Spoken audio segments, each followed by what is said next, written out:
इसी एमपी की घटना है। तो वहाँ एक रास्ता जाता था, चक्कर के जाओ तो 60 किलोमीटर का चक्कर था, सीधे रेलवे पटरी जाओ तो 28 किलोमीटर था। अब तुम्हारी गाड़ी तो है नहीं कि 10-20 किलोमीटर क्या फर्क पड़ता है। अरे भाई सीधा 32 किलोमीटर का फर्क है, पैर है। बोले महाराज जी यहाँ से मत जाओ, 28 आप एक बार में चल नहीं पाओगे, रात को रुकनी पड़ेगी और रास्ते में कोई व्यवस्था है नहीं। मैंने कहा भाई मैं 32 किलोमीटर का तो फायदा तो करूँगा।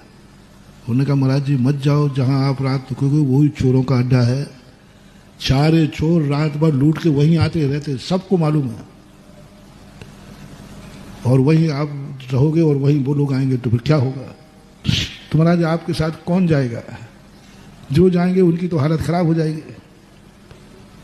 हम कहे भाई कोई जाओ या नहीं जाओ, हम तो निसंग सागर जी थे हेलक जी महाराज, 3-4 लड़के थे जो बेचारे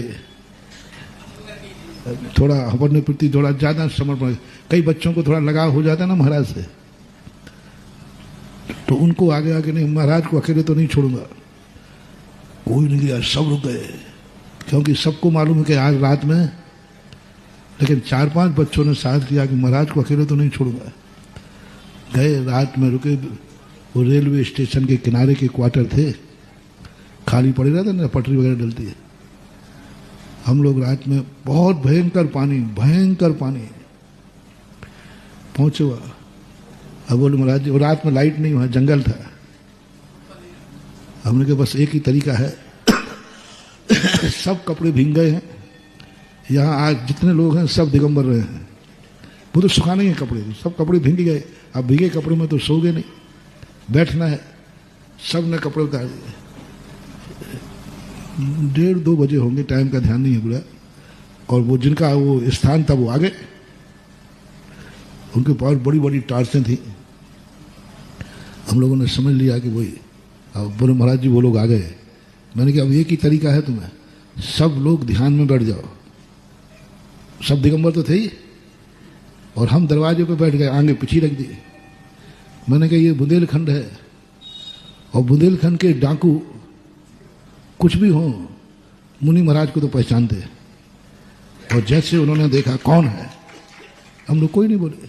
तो एक ने टार्च मारी तो मेरी पीछे पे टार्च पड़ी, तो एक यहाँ तो कोई महाराज है, और उन्होंने दिगंबर मुद्रा देखी, अरे एक महाराज हैं।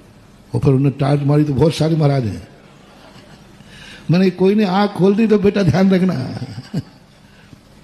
और उन्होंने कहा अरे ये तो महाराज जी हैं, मुनि महाराज हैं, जैन साधु हैं। तो कहता चलो अपन कहीं और रह लेंगे, महाराज को डिस्टर्ब मत करो। चुप, सब ने वो अलग नहीं, अल्लाह मत करो, बाबा जी ध्यान कर रहे हैं। और सब के पैर पड़े उन्होंने, जय हो बाबा जी, जय हो जय हो जय हो। और वे चले गए। कैसा रहा? अब परिग्रह हो तो वो कुछ अपना लूटे, अपना क्या लूटेंगे।